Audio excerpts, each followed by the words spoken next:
You are listening to From Embers, a weekly show on CFRC 101.9 FM about anarchist and anti-authoritarian ideas and practice. We are broadcasting from the traditional territory of the Anishinaabe and Haudenosaunee peoples on land that has come to be called Kingston, Ontario, Canada, because of the thievery and brutality of the Canadian state and its empire-loving parents. From Embers is about fires, some real and some metaphorical. Fires started generations ago and tended to over the years. Little sparks all across this territory that we hope will grow, spread, and engulf the thieving state called Canada and the capitalist system that has plagued this land since the fur trade.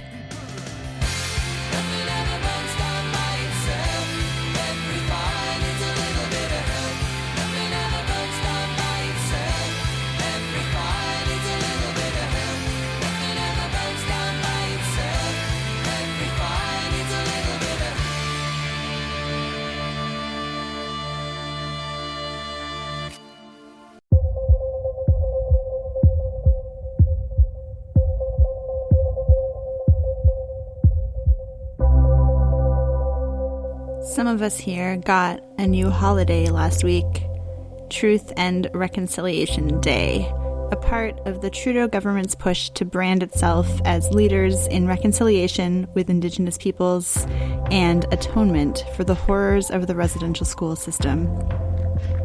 Thinking about that day, as well as the exceptionally boring federal election we all just endured, I reached out to Mike Gouldhawke to chat about some broad-reaching themes to do with the state, colonialism, and reconciliation.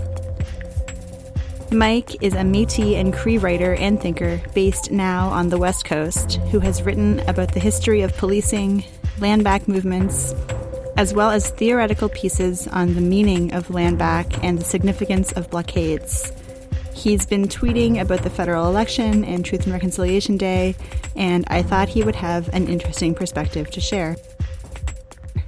Mike and I ended up talking about a lot of different things, some of which might be hard to hear for some listeners, so a content warning that this episode does deal directly with residential schools and the concept of forgiveness at around the middle of the interview.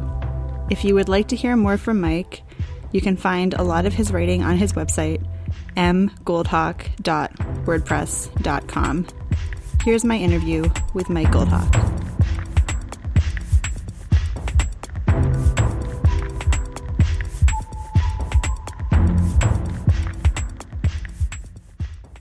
Well, I'm Mike Gouldhawke, and I live here in Vancouver, and I've lived here most of my life. But my Métis and Cree family is from Saskatchewan, kind of the central part of Saskatchewan, in Treaty 6 territory. And mostly I've been involved. Most of my writing and I guess involvement in social movements has been based here in Vancouver. So I sort of first had you on my radar, thought of interviewing you like just a little under a year ago, I think, when I read a piece of yours in Briar Patch called Land as a Social Relationship, where you sort of argue that the problem with settler colonialism isn't just who owns land, but rather how. I know it's a year ago and I didn't prep you to talk about that article, but can you kind of explain the thesis and what you were going for in that article? Yeah, no problem. The main theme was that, land back as I don't know what you would call it, a social media phenomenon really was taking off. And I felt like when it started, it was like memes, and it was kind of had this more, I don't know what you would call it. I kind of thought of it in terms of like graffiti or something. Like it was more of like a grassroots or like street level kind of feel to it. Even the memes, it was kind of like more of a radical spirit behind the memes. It was just like literally we're not even just give us the land back, but we're already taking the land back. But then it was becoming more and more mainstream. And I noticed like a lot of discussions online, people will kind of frame it in terms of, basically everything's framed in terms of the Canadian and like the capitalist and colonial framework of what property is or what land is. And they felt like the Indigenous worldview doesn't necessarily fit into that framework. but I felt like people were trying to sort of integrate land back into the Canadian colonial land and property and social system, which didn't necessarily make a lot of sense to me because there's already all kinds of bureaucratic ways within the Canadian system that they try to deal with land, land claims, modern day treaties. All these things have been going on for a long time since the 70s, really. It kind of started to pick up. Whereas for me, just my personal interest has always been more in the social movements and like the grassroots people, which was also happening, since the really, like, for me, land back as a social movement started in the 50s with the Haudenosaunee people in what's now claimed by Quebec, Ontario, and also New York State. They started doing actions on both sides of the border, doing land reclamations, doing like actual land reoccupation camps, even back in the 50s. I don't think a lot of people are aware of that. Maybe they think it started in the late 60s, early 70s. Mm-hmm.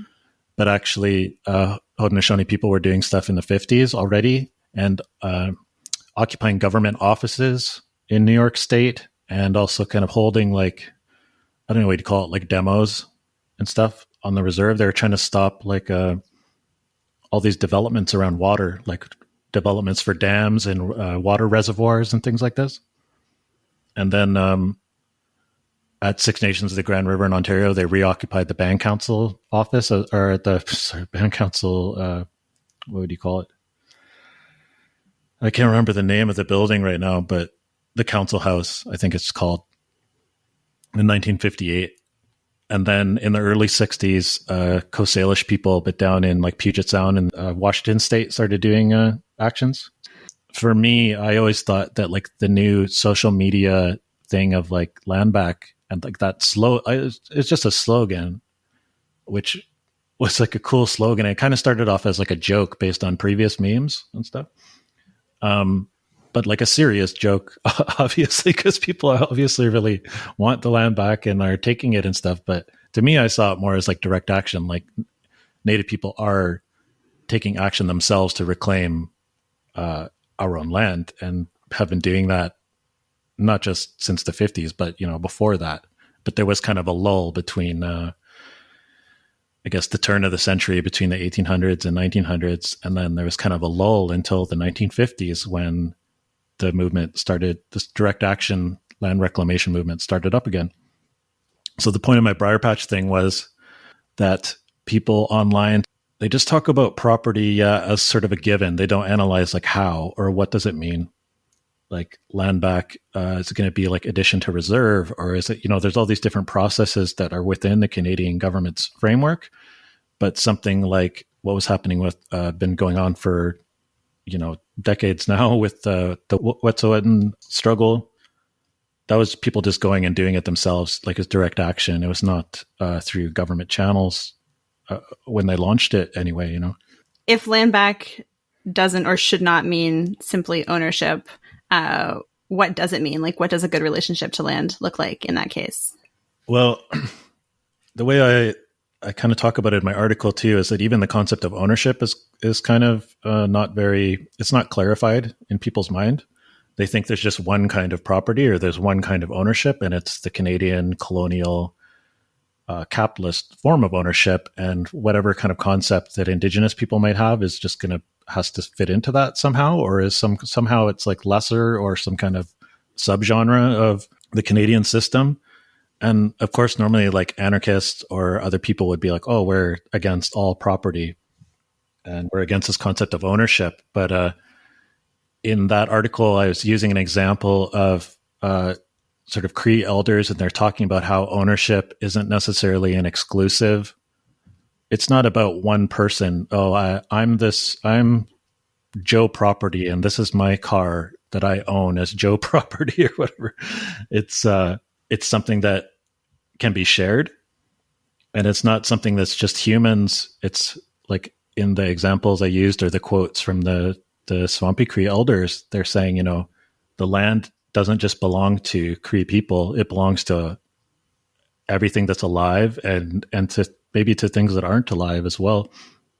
Just the features of the landscape, like the concept of ownership is not exclusive, and it can involve people sharing with each other. And it's also not like the colonial Canadian capitalist concept of ownership and property is based on hierarchy. Like the state is the ultimate authority, and then they will give a citizen can own private property, but that's a relationship between them as an individual and the state, and it's a hierarchical relationship. Like ultimately the state has the ultimate authority, and they can expropriate that citizen if they want.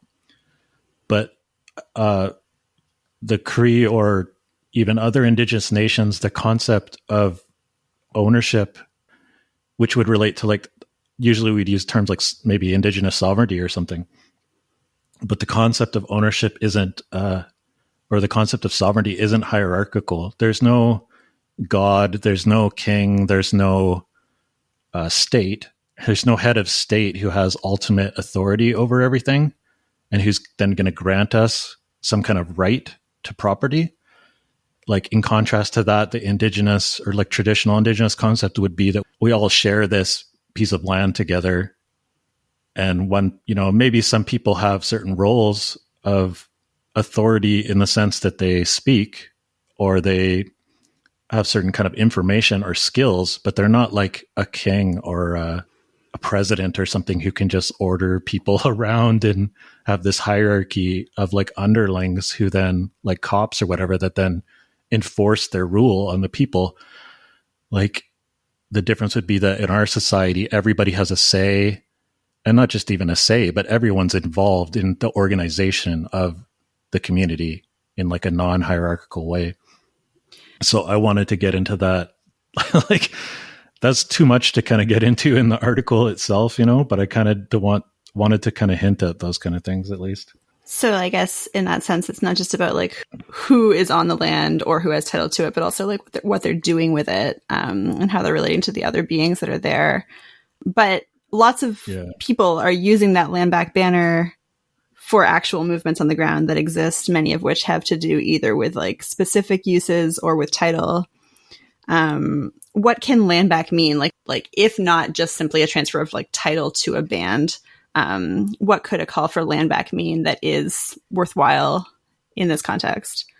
Yeah, I mean, I've always taken a lot of inspiration from the Haudenosaunee people and their struggles, and I know, directly as well from talking to people and going to their communities and seeing it. But like from their perspective, land back is them taking what already belongs to them, and it never stopped belonging to them at any point in time. And so there's nothing for the government to give back. And that's not just limited to Haudenosaunee people, but that's really for all Indigenous people, obviously. But, like if you take 1492 Land Back Lane or something, and before that, the land reclamation in 2006, there was never any concept. Like the concept was that the land is always already belonged to the Six Nations people. There was never any concept that there was something for the government to give to them. Like the land never belonged to the Canadian government. Presumably though, like in that case, it's like a desire to not share that space or give it to a subdivision development in that particular case, or like a pipeline in the case of the Wet'suwet'en's most recent complaint. So clearly there is like some sense of like what uses at the very least, or who should decide what uses are going to be sharing there, right? Yeah. There is some kind of like specific call in both those cases, which I think you're right is not about like land back as in just simply title, but it is about like who is making the decisions about what's going to happen on this territory right now and who should be making these decisions, if that makes sense. Oh yeah. Yeah, totally. Yeah. So like in the case of say Land Back Lane, is it reasonable to call that land back when, currently it seems like, well, not so much currently, a few months ago, it seemed like the state was giving permission to a developer to decide what happens with that land. And folks there are saying like, no, it should be the original people of this territory. Is that land back or is that something else? Yeah, well, that's kind of what I was trying to get into in the whole title or the article was land is a social relationship. It's not just a physical location or an object like a car or something that you can take and then give back to somebody. my concept was that, and like you mentioned earlier, like how is the land being used? Yeah, people just want to talk about it as like a parcel, as like a distinct physical object that could be taken and then given back. But I mean, that's kind of a joke. That was like a joke in the memes too online, like in the Native community, like, oh, here's like a bag of dirt, like you, like land back is like literally like would be like a white person like scooping up a bag of dirt and then like delivering it to a Native person or something, you know, just kind of like making fun of that concept, you know, because it's more about the social relations. And then like you're saying, like, how is the land being used? And the Canadian government says, oh yeah, you know, this settler corporation can build a housing development without asking the traditional people of Six Nations how they want to do it. And then in my article, I was trying to take it even further than that, because I was talking about like the Métis women's community or committee, in Saskatchewan, where they were trying to stop this Adopt Indian and Métis program. You know, so they were saying, like, looking at like all our social relations, like land back won't just be like just us taking one parcel of land. It'll involve all our different social relations, you know, and not just our families, but yeah, the way that we interact with the land, and maybe not just, yeah, the land is kind of an abstract concept, the way people use it sometimes, but more like our location. Like it could be the city as well, right? Like the Métis committee, maybe they're in Saskatoon, maybe they're Prince Albert, maybe they're in Regina, but that's all Native land. That's all Cree and Métis and other nations' land as well. So I was trying to, I guess, take it to in some ways a more abstract level, where I was saying like land back could involve, rather than these kind of things of like directing it towards the government or something, or trying to get the government or corporations to do something for us, I was more trying to direct it towards us stopping what the government and these corporations are doing, and us sort of like rebuilding our sort of healthy social relations with each other, things that we used to have, like rebuilding our communities in the sense of like a social community, not just a physical location. Who is the us that you're speaking of in particular when you talk about that?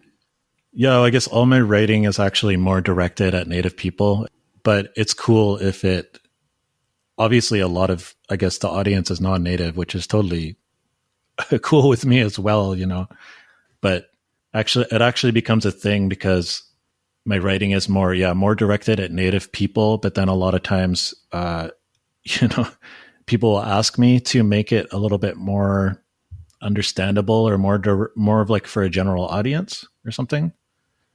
And I guess in the past, other things I wrote was more just for a general audience.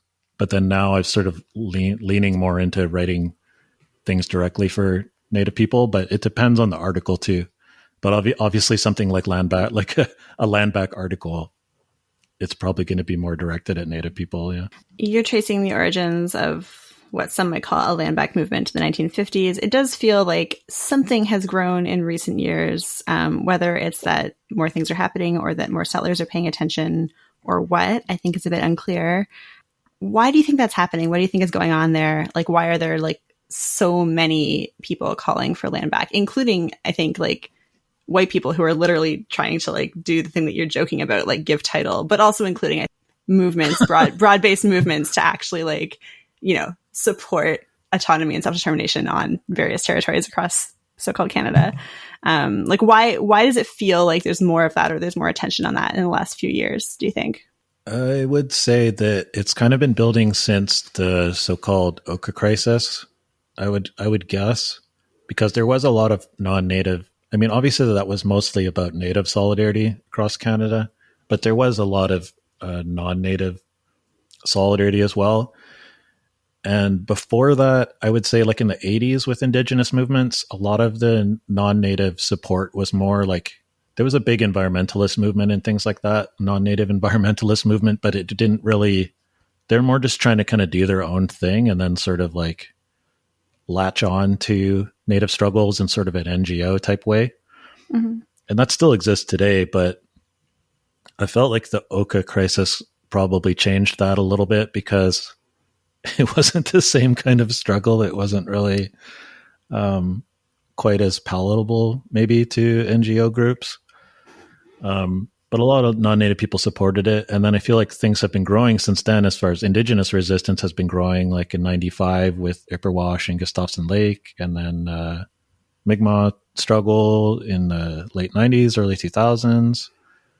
And then things have been escalating like all over across Canada since then. But then particularly, I guess the Wet'suwet'en struggle, like they did a lot of outreach to everyone, native and non-native, and they've been there for so long, and a lot of people passed through.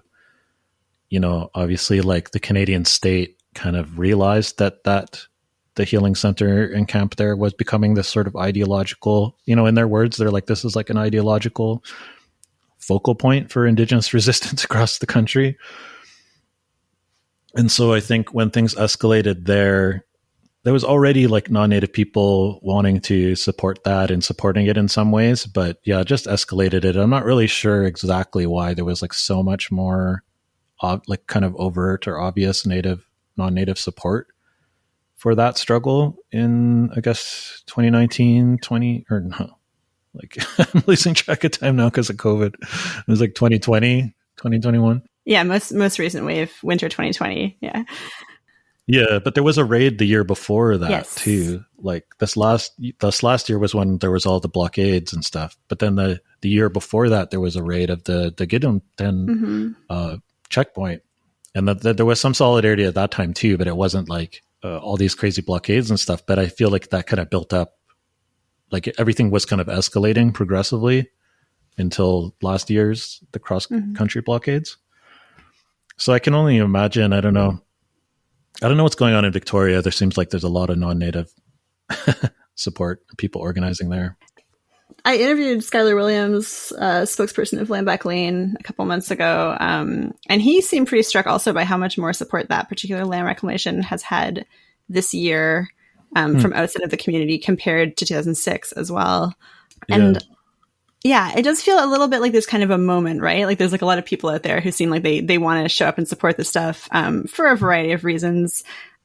He definitely was on the side of like, that's just a good thing. It's just helping us. What do you think about that? Do you think that it's positive? Are there pitfalls? Yeah, I think it's mostly positive.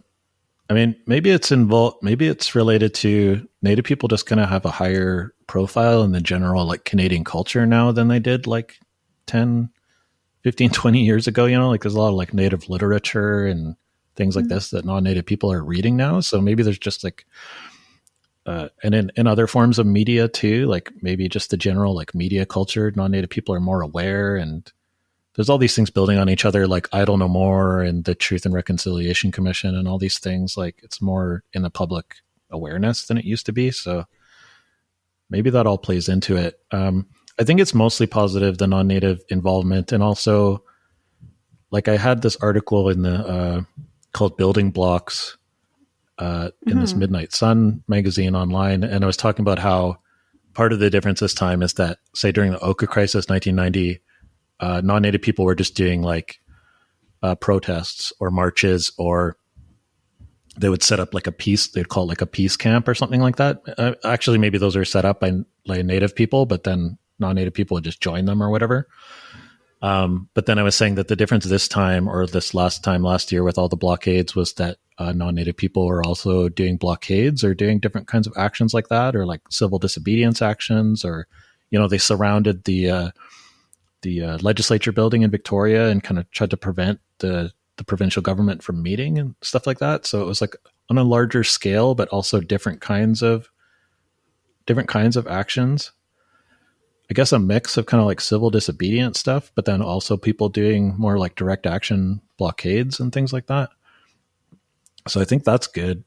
But I think there can also be pitfalls too, because there are still these like NGO groups and things like that are getting involved. So it kind of depends on what they're doing or how they're trying to be in support of Native people. And obviously there's lots of different kinds of groups, like non-native groups, and everyone has their own different motivations and things like this. And everyone has their own different level of like awareness or how much they want to sort of like follow Native people's lead, or even what that means, or they don't, is arbitrarily, I know it's kind of problematic because they just have to arbitrarily pick like a certain Native person to follow. And it's not necessarily going to be, it doesn't necessarily match like a politics or a thing that's good to do. If that makes any sense. I don't know. That's kind of like opening a can of worms there, but it's a can of worms that we open pretty regularly, I think. Like how and when should settlers choose? Should it be based on politics? Should it be based on identity? I think we've talked about that a bunch on the show, and we're always open to talking about that for sure. I mean, there's also Justin Trudeau, right? There's also like this guy leading the country with like his Haida tattoo, and he seems to be able to conjure some tears for survivors. And I think in many ways he kind of employs like a lot of the discourse of like liberal guilt or shame about colonialism that in some senses is also fueling those movements. And he takes that language and uses it to be the Prime Minister of Canada, who of course is like inflicting a lot of that harm. What do we make of that? Like, what is his role in that? And what kind of strategy is he using there? Yeah, I'd definitely say it's a strategy for colonialism. Yeah, but it's a different, like you're right. Yeah, it's a different strategy than what his dad's strategy was, which was just like you know, watch what I'm going to do to you kind of strategy. So his son Justin has a more sophisticated strategy, really. Yeah, I mean, that's an interesting point. Yeah, it's playing into this general sort of thing of white guilt and all this, and it's really problematic. And I mean, it's almost kind of connected to like the movement for Black Lives too, because there was like this whole sort of guilt industry built up around that, right? With like white authors like put out a book like White Fragility or something like this. So it's become like, and there's similar things for Native people too, where it's like, yeah, it's becoming this sort of like capitalist packaging of white guilt that's then sort of like sold to people and like turned into an industry in itself. And then I wrote an article about how UNDRIP was being turned into an actual capitalist industry here in BC, basically, because the government's like patting themselves on the back. Oh, we adopted UNDRIP and it's all about Indigenous rights and all this, but it's actually being promoted by corporations who are like, this is good for business. Like, we're going to increase mining. We're going to build more pipelines. You know, there's directly where people involved in promoting the pipelines against Unistaten and Gidimt'en and stuff. They were at this meeting for UNDRIP, promoting UNDRIP, you know? So yeah, it's definitely, there's this whole academic and as well as government industry around reconciliation and turning it into a way to make money off of ongoing colonialism, but packaging it as if it's something progressive.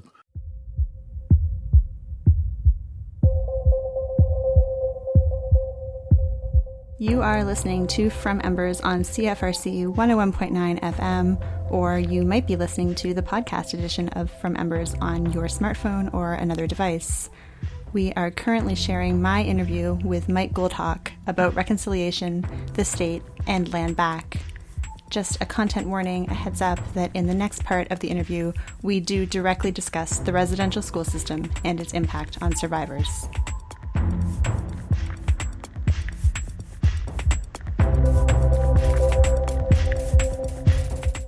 I mean, let's talk about reconciliation a bit. I think that is a word that, like, prior to Trudeau's tenure, even some movements were using on the ground. And now I think it's very clearly something that the government is pushing primarily. What does that word mean? Could it be a good thing? Like, what do we make of that particular term? Yeah, to me, it's a bit of a nonsensical term in itself. Yeah, I mean, it's totally nonsensical term in itself to me. And I take, Maria Campbell, she's obviously a Métis writer and organizer for a lot of decades, but I don't know if she was the first to point it out, but she was explicitly like, it doesn't make sense because to reconcile a relationship, you would have had to have already had a good relationship in the first place. And then the relationship would go bad and then you'd reconcile it. But that has nothing to do with the history of Canada as it actually played out in reality and in history. They never had a good relationship. And particularly, I'd say with the Métis, it's always been a warfare relationship where the state has always been at war with us.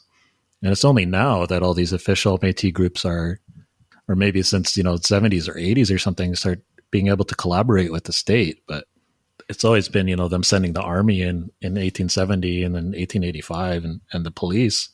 The RCMP is basically designed specifically for us and for other Cree and other indigenous nations on the prairies, like specifically designed to undermine our sovereignty or our ability to not be colonized or under their government, But then on the other hand, I can see how for people who survived residential schools, obviously a lot of people are still alive today who attended residential schools, and a lot of people's parents did, people I've met and friends of mine.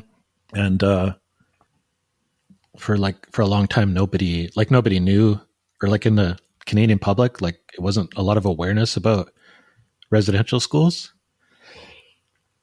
So it's like really important for people to have some kind of like acknowledgement of that, or something like public, where like not just something public, but it was like super important for the government of Canada, not just people or Canadians or something, but it was like super important to have like the actual state acknowledge that they had done this thing, which is a crime, which is genocide. They won't use those terms, but they're acknowledging the thing itself, that they had this residential school system, and they're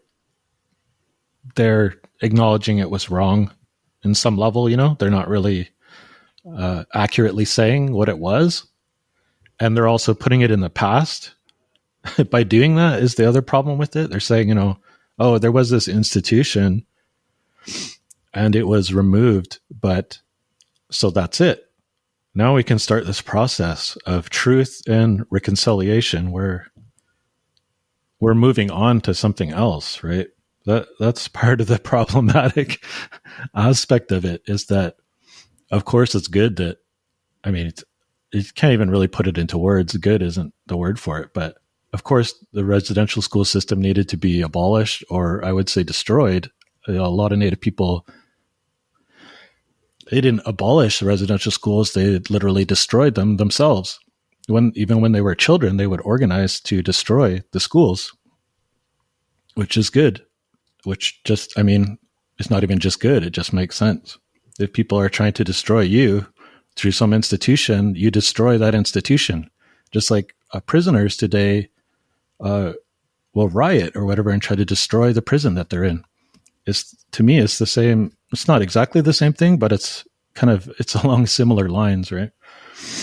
Like for me, the residential schools and all these things are part of like an overall carceral system, a system of incarceration and prisons and the child welfare, ongoing 60 scoop, millennium scoop, all these things are all part of this overall incarceration thing, even the reserve system and the Indian Act and all these things. So for me, reconciliation and these like apologies and acknowledgement and all these things are kind of it's kind of a double-edged sword. Yeah. And even a lot of people like will say that the Truth and Reconciliation Commission process was traumatizing for them. On the one hand, they really needed this process, and they needed this like public acknowledgement. But then a lot of the people who went, they said, this was like re-traumatizing for them. And the way it was carried out was re-traumatizing. And it's not just re-traumatizing for them, but it's re-traumatizing for their children and all of their relatives as well. For a lot of different reasons, but partly how it's done too, it's all a government of Canada run thing ultimately. And ultimately they're not actually trying to get rid of colonialism, so I don't know. Of course, it's not nothing. The language of it actually, I think, like primarily evokes like South Africa, right? Like they're calling it like a Truth and Reconciliation Commission. Yeah. They're acknowledging in words that there are like really substantial harms that something should be done about in a way that I think previous governments have not done. It holds meaning to state those things in public. I think that's important to acknowledge for sure. I wonder what will come of it. Like, I wonder how substantial a shift it really represents for the state to declare a day like that. And Like, what could possibly come of that moving forward? Yeah, I think it's unclear, but maybe you have thoughts about that, about like what will or won't change as a result of that shift in framing, that shift in like rhetoric, from outright denial to something slightly different that maybe it's hard to name. Yeah, I thought for me, like for my part, my family and myself are not as like directly affected by residential schools as a lot of people I know who, like I said, went themselves or their parents went. So I try to sort of, I'd say I try to like temper the way I talk about it a bit. Like it did affect my family, but it's a bit more distant. But for my part, I still obviously have opinions about it all. And like I found this national day to be really trivializing of the experience, because I would just saw it doesn't make any sense to me for people to have a vacation or a holiday to acknowledge this thing. Like it's always been Orange Shirt Day. And, there's before, and I guess still maybe they just moved it to a different day because the kids weren't necessarily in school on that day. But usually like kids would be in school and they'd be doing educational things to learn about residential schools and to learn about Orange Shirt Day, all as part of Orange Shirt Day. But then on this day, all the kids are out of school and they're out getting like ice cream and stuff, and adults and people are going out shopping and enjoying this day off. To me, it was really, to be honest, I found it really disgusting to have non-Native people. To me, it was like a celebration of genocide. And I'm sure they didn't look at it that way. But it's just weird to have it on that day where it's supposed to be about, ultimately the reconciliation thing is supposed to be about residential schools and genocide, and doing something is people are supposed to move on. I don't know. I never understood that. I never understood how you could forgive genocide. It's not like someone just someone took your guitar or something, or someone crashed your car or something like that. It's not like something that you can forgive anyone for. To me, I don't know. Maybe you're supposed to or something. I don't know. I know it's like, yeah, it's an odd thing because I understand like the apology is really important. It's crucial to a lot of people, but yeah, I don't know. Like in our culture, like to me, part of it all plays into Christianity in a way, like the whole turn the other cheek and forgive people and stuff. Like, I don't know. To me, that seems really Christian and European. And to me, I don't really know like my own culture that well, but my understanding is that if there was like a serious problem in the community and people are really harming each other, like certain things you forgive or whatever, or maybe even really horrible things you can forgive people eventually. But the main thing was to stop the actual harm from being carried out. You're not just going to tolerate, like if someone's going around, they're stealing from people or, causing physical harm to people or things like this. It wasn't just tolerated and be like, oh, let's move on now. They said sorry, let's move on now, but they get to keep on doing this negative thing that's harming the community. Doesn't make any sense. Can you speak a bit to what those things are? Like what would need to actually happen to begin a conversation about reconciliation moving forward? Like what are the things that are missing from that? What needs to be done still before we can start talking about that kind of stuff? Well, I think the general problem is like relying on the state to do something, and framing everything in terms of the state is the main problem. Like, instead of like the way Maria Campbell was talking about it was reconciliation doesn't really make sense, right? Because we never had a good relationship. But putting that aside for the moment, you could have the concept, right, that you would create a new relationship that was good, that was like different than what happened before. That wouldn't be reconciliation. That would be something else, right?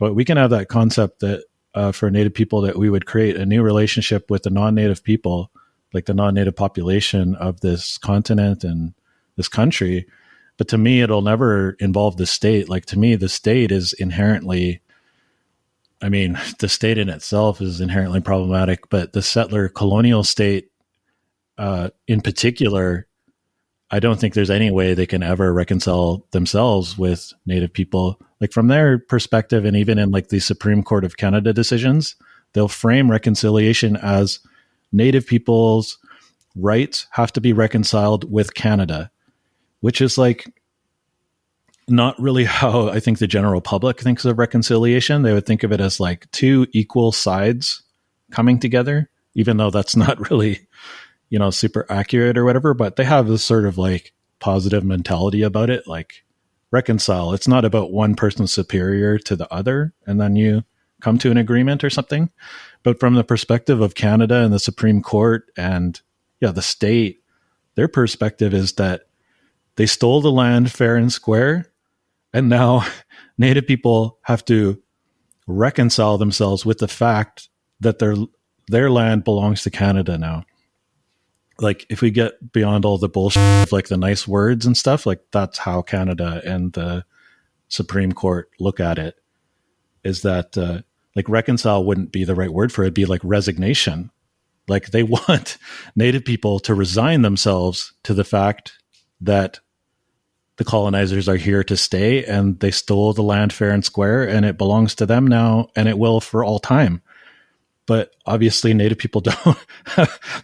So a lot of Native people have the opposite perspective, that it's always been Native land and it always will be. And that's like a popular slogan in Australia with Indigenous people too, right? Like, it'll always be Indigenous land. And I think that's important too, to recognize like settler colonialism is not, like, that's a problem with this National Day of Reconciliation for Canada. But settler colonialism is an international system. It's not a national system of just Canada. It's a system where every country in the world says that Canada, the United States, New Zealand, and Australia are legitimate countries, that they stole the land fair and square, and now it's theirs. And whatever rights Native people have in any of those countries are subordinate. They're subordinate. The whole concept of rights is based on subordination, that there's somebody lower, which would be, in another case, would be Native people, and then the state above us grants us our rights or recognizes our rights. But obviously that goes totally against the Native concept, where we just inherently, I don't know what you want to call it. Maybe we wouldn't use the word rights, maybe say like freedoms or relationships. We have the responsibilities. A lot of times we would use the concept of we're responsible to the land, we're responsible to other animals, or responsible to each other, or responsible to other groups of people, other Native peoples and other groups of people. And we want to be in like healthy relationships with everybody. It's not so much the concept of rights, which is like a hierarchical relationship where some superior entity who's saying they have all the rights to everything, and then they'll give you like a sub right underneath them. You get to be like a, what do you call it? Like a wholly owned subsidiary, like a corporate, like there's an umbrella corporation and there's small corporations underneath them who have rights, but it's all ultimately granted through this hierarchical system or whatever. Yeah. Sorry to ramble on again. It's not really. I think it's actually a really important point. It's like you're talking about this whole reconciliation thing, but if you're not willing to put Canada into question, it doesn't really make any sense. Like, that's like one of the central elements of that harm, is like the creation of that state that you're not saying reconciliation can happen with. So there was just this like whole election, sort of. I mean, it doesn't seem like anything changed. I don't vote, but I also don't think that all government policies are just like exactly the same as each other when you're living under them. Was there anything in this election for you or anyone you know? Like, does it matter at all? Well, I've never voted that I've known of. I might have when I was like, when I first turned of age, I guess like 18 or something. I didn't really know. I don't think I even voted then, but I think my parents were trying to get me to vote just because I turned of age or something. I don't think I even actually went through with it. But in this one, I didn't really pay too much. Like, sometimes I pay a bit of attention to like the platforms or what the parties are arguing and stuff, just for the sake of it, just to know what's going on. Like, know your enemy kind of thing, even though I don't vote myself and I don't believe in it, and I don't believe in that system. And also it's like a foreign system, you know, if we believe in native sovereignty, it's kind of weird to the concept of voting for like a foreign government, like I don't vote in like British elections either, or I don't vote in the elections of Germany or something. And to me, Canada is the same thing. It's a foreign country. Just because it's here on this continent doesn't mean that it's not a foreign country. But like, as an adversary, is there a difference between Justin Trudeau in his jean jacket with his, his tears, and Harper or O'Toole or someone who's going to be a little bit more hard-nosed about it and like admit that there are invasions happening, perhaps? Like, does that matter? Does it change anything for people? Yeah, those are two different things. And I definitely agree with you that it's not like there's no difference between the parties, and it's not like different policies don't matter. I think that is totally the case, but I see that as being pretty separate from like the election process. I see those as being kind of two different things, because our ability as individuals to like affect who gets in is basically non-existent. I mean, it is non-existent. What are some examples of land back struggles out there that do inspire you, and in what particular ways are they taking on the Canadian state? Like, what is their strategy for fighting the Canadian state right now? I guess one of there's two main strategies. One would be to just physically reoccupy land, which a lot of times that's happening. It's not necessarily public. Like, I guess it's hard to divide that. It's hard to divide like the physical reoccupation of land with the use of that land, which is kind of what you brought up and what we were talking about earlier, right?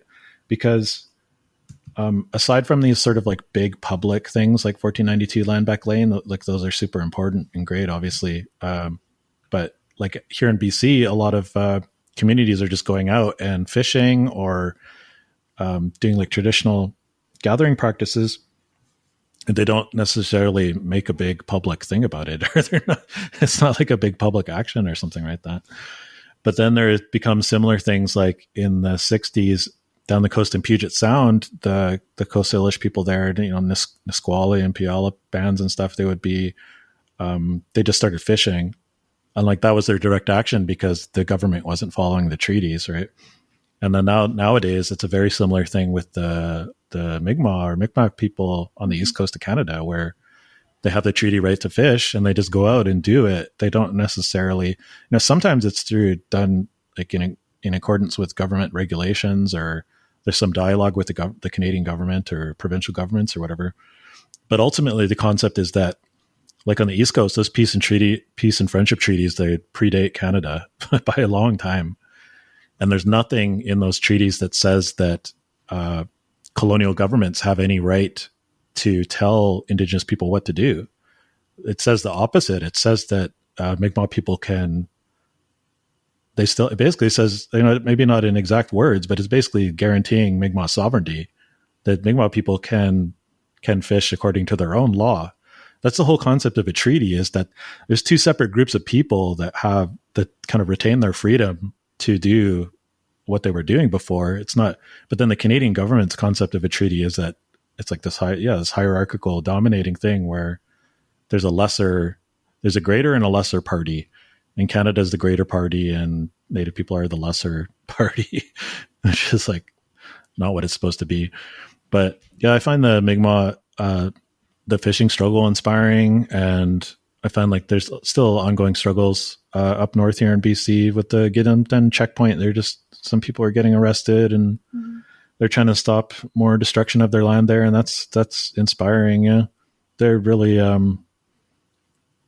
fierce people, and the Gitxsan struggle was inspiring last year. Like when Tyendinaga got raided, the Gitxsan community went down and blocked the railways, like in a large group, and the cops arrested their hereditary chiefs, and then tons more people came down and blocked the highway and blocked it until the RCMP let the hereditary chiefs go. So that was pretty inspiring. And then now I know they're doing more actions in Gitxsan territory too. They're doing some kind of like land reoccupation actions up there too. So yeah, I don't know how much it's relevant to this conversation, but yeah, just a lot of times things will start with direct action, and then they'll get to like sort of a more negotiation point or whatever. but then things just have to go back to direct action again. So I'm not sure like our people, I guess, have a lot of trust or faith, and we're always trying to like do the right thing and sort of like give Canada a chance to do the right thing. But then the problem is that Canada, it's all just superficial, and then they just go back to stealing the land again. So, and then we just have to go back to doing direct action again. So it's like a vicious cycle. I think that like the fishery case, the example that you brought up with the Mi'kmaq is a really interesting example of what you were talking about at the beginning of this conversation about like ownership or title versus use. Of course, one of the solutions to that conflict has been to sell Clearwater, one of the largest fishery companies operating out there, to a Mi'kmaq corporation. The state has claimed that they're transferring Clearwater to the Mi'kmaq for the purpose of like, you know, the massive large scale deep sea fishing, which is not like, that's not the action that was taken by the same people who are out there fighting for like their own fishery. But I think it is like a really interesting case where it's like the attempt clearly is to solve it simply by like transferring title or ownership of a thing, when in many ways what people have been talking about all along is about like how to use land or ocean, I guess in this case, not simply who, right? Which I thought was kind of an interesting kind of like circle back or whatever to what you were sort of talking about at the beginning. Yeah, I mean, like that particular thing is, I mean, all these things are a little bit complex, but yeah, there's all this complexity with like band councils doing stuff versus grassroots people and all this, and it's different in each nation and every location. But I would say the thing you're talking about with them selling off that thing, that seemed like, whoa, that's this crazy new thing. Nobody's heard of this before. Like they're selling or the Mi'kmaq bands are buying this company or something. But actually, I'd say that's just sort of actually building off of all these things that have happened before with like the treaty process out here in BC, or the so-called modern treaties, and all these different, all these corporations. There's this whole industry now there's like an industry of people who will consult a corporation on how to sit down and consult with Native people, right? And like how to get this, how to get a corporate project developed, how to get a Native community to consent to it, or how to get them even directly involved in it.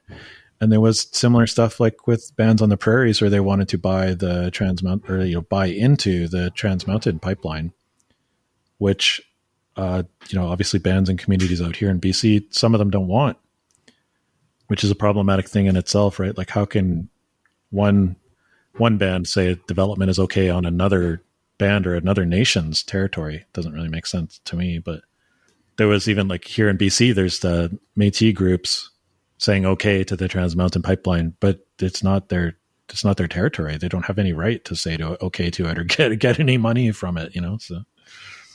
Even if it was their territory, right? Like something like a pipeline obviously has impacts beyond like a border defined parcel of land anyway. I think it's pretty difficult to talk about things like that, even in terms of just like ownership. I wanted to ask you, you have a new article coming out in like a Little Black Cart anthology that's about anti-politics. Can you explain what that means to you? Like what's anti-politics? That's an intriguing term. Well, it was a thing, actually. Been a thing for a long time in California. The anarchist scene down there, they used to have like a website and a forum and stuff called Anti-Politics. And that's Aragorn was involved in that. I guess I meant more like, what does it mean to you? I mean, that's what they were. that's what the whole thing was. That's basically all they gave me. Like when they asked me to write something for the book, they're just like, it's anti-politic, like Indigenous anti-politics. And they didn't really give me any more like guidance on it. So from my perspective, like, what am I going to do? Usually I don't write things that are that personal usually I like pick like a subject or like a struggle or something that's going on, or like a book review or something really specific. But that was so general, like anti-politics. Like, so the only way I could think of it was to talk about what it personally, what does it personally mean to me? What does anti-politics personally mean to me? So my article was kind of like a personal thing of different, I guess, starting with different like historical Indigenous struggles against like the police and stuff. Like I mentioned the 1492 Land Back Lane, but also the in 1885, where my family's from in Saskatchewan, there was a war between the Métis and Cree people and the Canadian government. So I'm kind of mentioning these things of trying to like this continuity of like struggle against the police and against the Canadian state. And then I kind of go into like different struggles that are going on now, like the Mi'kmaq and Wet'suwet'en struggle. And then I kind of talk about like my own sort of like a little bit of my own sort of personal, I guess, experience with like the Indigenous resistance movement and stuff. So I was talking about like when I was a young teenager or whatever, there was still some like court support going on for Gustafson Lake Secwepemc supporters and stuff in like the late 90s, early 2000s. And so that was sort of my introduction to the whole world of Indigenous resistance, because before that I was young and I was just like mostly living with like non-native family and stuff like that. So that struggle kind of like opened my mind. And then the Native youth movement, things they were doing after that, I kind of talked about that. But then later in the article, I go into like there's a story that my own ancestor wrote, one of my great grandparents. He who was Swampy Cree, he wrote a story that was he wrote it in the late 1800s, and then it didn't get published until the 1970s by like anthropologists and academics and stuff. Where like check out this Swampy Cree story. And but the story itself, I was like, wow, it was really incredible for me to read, because it's a very like anti-authoritarian, anti-hierarchical story, which was written in the late 1800s. But actually the writer James Seddy is talking about how it's basically him retelling a story that he heard when he was a child, when he went back to his home community. He was visiting his home community up north in what's now in northern Manitoba, like right near the Hudson's Bay. And so it's like him retelling the story that an elder in the community told. And then for me, like the content of the story is kind of anti-political, but also the way that it was told, like the actual manner or like how it was told was anti-political, because you have people retelling stories and retelling each other's stories. But even at the end of it, he's like, oh, the whole community, they started clapping. They liked the story. And then they sort of had like a discussion after. They're like, what does this mean? Like, what is the sort of principles of the story, or what is it trying to get across? And people kind of talk about it.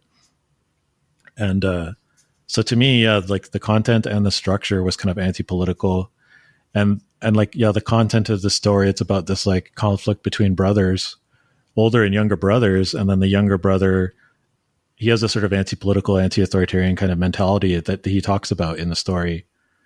And so in a way, it's kind of like, yeah, this underdog story of like overcoming a more powerful adversary. So I don't know. I was just amazed when I read that, because it kind of really resonated with my own sort of trajectory in life, or what I believe, or things like this, you know? So I was kind of talking about, I guess, yeah, like in other parts of the article, I talk about how like an anti-political sensibility or anti-political value system is part of certain aspects of Cree culture.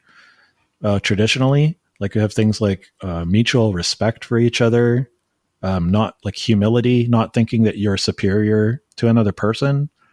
Even if you're really good at something, it doesn't mean that should have this position of power over other people. Like there's like authority as in like knowledge or being good at something. And then there's authority as in like hierarchical power to like force people to do things they don't want to do, or take things from people. To me, those are two totally different things. And yeah, like in our culture, it's certain laws like around humility, mutual respect, like helping people. And also I talk about truthfulness is one of our values or laws. And I was talking about how I don't really understand how, like for me, politics, a lot of it is about lying and manipulating people. It's kind of like an obvious thing in politics, right? People are like, oh, the politician says this, but they're not obvious. Everyone knows they're not actually going to do it. But to me, that's an obvious part of it. But to me, it's more like insidious than that, because you'll see like smaller politicians, like people just running for office, or even like people in leftist movements will get really into lying and manipulating as a way to try to like make their organization bigger than other leftist organizations and things like that. So to me, it really struck me that, that's really a big no-no in our culture. You're not supposed to lie in order to like accumulate clout for yourself or something, or accumulate physical things for yourself. Like pretty much the only time you're allowed to say something that's not true is if you're joking or you're like making up an entertaining story or something. But the concept of lying to people in order to like accumulate political power or accumulate material wealth is forbidden in our culture. So to me, that's an anti-political sensibility, if that makes sense. Yeah, that's really interesting. Do you personally define your politics in any particular way? Like, do you call yourself like an anarchist or an anti-authoritarian or like anything like that? Do you have a word or a way that you explain to people what your positions are on things in the world? Yeah, I would say that, I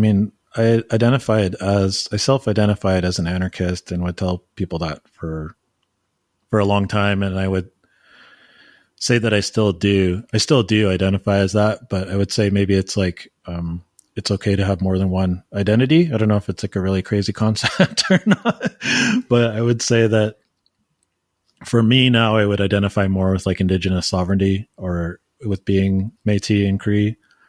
To me now, that's a more important identity than being an anarchist, but that doesn't necessarily mean that the anarchist aspect of it has to get, pushed aside or something like that, or that it's, not there anymore or something. It's still important, but there is still an aspect of it.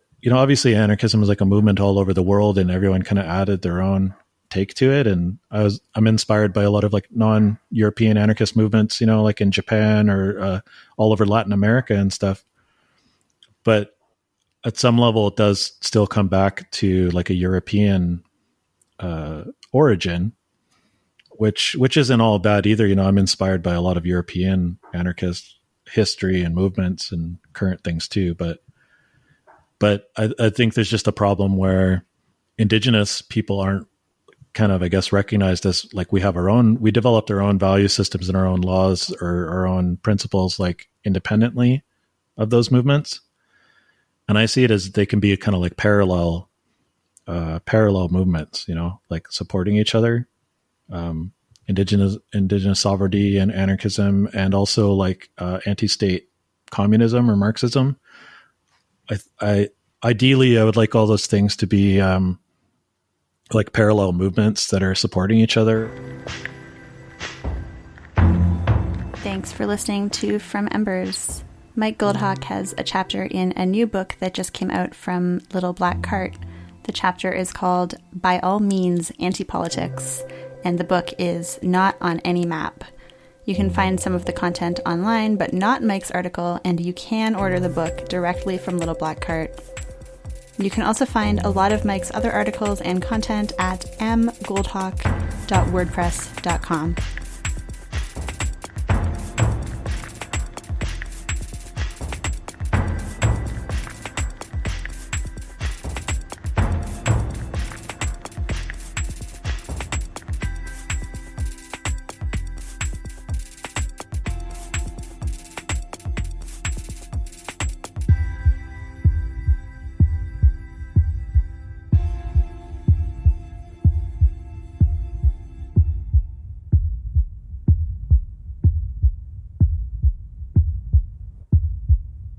Silver Threads, Still Walking, Still Waking is co-hosted by me, Carla Bergman. And me, Eleanor Goldfield. This is where we interview long-term organizers and radicals about their watershed moments, what they've learned along the way, and how they maintain their hope on this path, dreaming and building emergent worlds for a present and future anchored in justice and freedom for all. Because there are forks in the road, but they all lead us home, to the fight, to the build.